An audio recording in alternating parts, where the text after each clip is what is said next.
Okay, so a little bit of a history lesson based on what this person is accurately discussing. We were talking about the Pledge of Allegiance and how the words under God, one nation, under God, indivisible, with liberty and justice for all. The term under God, those two words were put into the Pledge of Allegiance, I believe, in 1954. It was definitely in the mid 50s sometime in response to the Red Scare, right? It was us trying to show the Russians that we were more Christian, that we were more godly than we were. And one of the things that I said in that video was we should stop doing the Pledge of Allegiance altogether because it's indoctrination, and we don't need to be indoctrinating our kids, right? And what I said is if you saw a film, a video out of North Korea or Russia or any other fucking nation for that matter, where the kids in the classroom get up every morning, turn to the flag, place their hand over their heart, and pledge their allegiance to that flag and that country, we would call that propaganda. In comes this gentleman with a very correct bit of history. And the first salute they had children perform towards the flag was what is now known as the Schnazi salute. Post 1945, that was swiftly abandoned.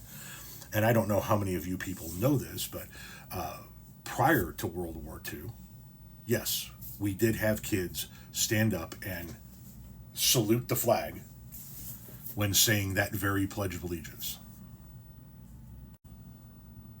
This is how kids used to salute the flag when saying the Pledge of Allegiance in the United States of America.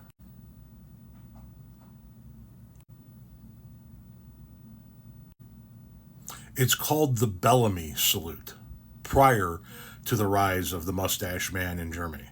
And this is how U.S. children used to salute the flag when citing the Pledge of Allegiance in the morning. Why Americans once gave the Bellamy salute. And you can see this image here of children giving that Bellamy salute. The American school children in the picture are showing their loyalty to our flag and country by giving the Bellamy salute while reciting the Pledge of Allegiance. Despite how it might look, the Bellamy salute had nothing to do with Schnazi dictator, you know his name, but it did cause quite a stir, they left out a word there, many years ago. Who was Bellamy? Francis J. Bellamy actually wrote the original Pledge of Allegiance at the request of Daniel Sharp Ford, owner of a popular Boston-based magazine of the day named The Youth's Companion. In 1892, Ford began a campaign to place American flags in every classroom in the nation. Ford believed that with the Civil War, 1861 to 1865, still fresh in the memories of so many Americans, a great public show of patriotism would help stabilize a still fragile nation. Along with the flags, Sharp assigned Bellamy, one of his staff writers at the time, to create a short phrase to be recited to honor the flag and all it stood for. Bellamy's work, The Pledge of Allegiance to the Flag, was published in The Youth's Companion and immediately struck a chord with Americans. The first organized use of the Pledge of Allegiance came on October 12, 1892, when some 12 million American school children recited it to commemorate the 400-year anniversary of the voyage of Christopher Columbus. In 1943, the U.S. Supreme Court ruled that school administrators or teachers could not force students to recite the pledge. Bellamy and Sharp also felt a physical, non-military style salute should be given to the flag as the pledge was recited. When the instructions for the salute were printed in the Youth's Companion under his name, the gesture became known as the Bellamy Salute.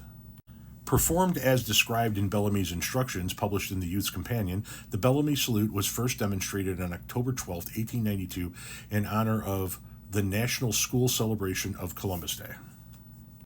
At a signal from the principal, the pupils in ordered ranks, hands to the side, face the flag. Another signal is given. Every pupil gives the flag the military salute, right hand lifted, palm downward to align with the forehead and close to it. Standing thus, all repeat together, slowly, I pledge allegiance to my flag and the republic for which it stands, one nation, indivisible, with liberty and justice for all. At the words, to my flag, the right hand was extended gracefully, palm upward toward the flag, and remains in this gesture till the end of the affirmation, whereupon all hands immediately drop to the side.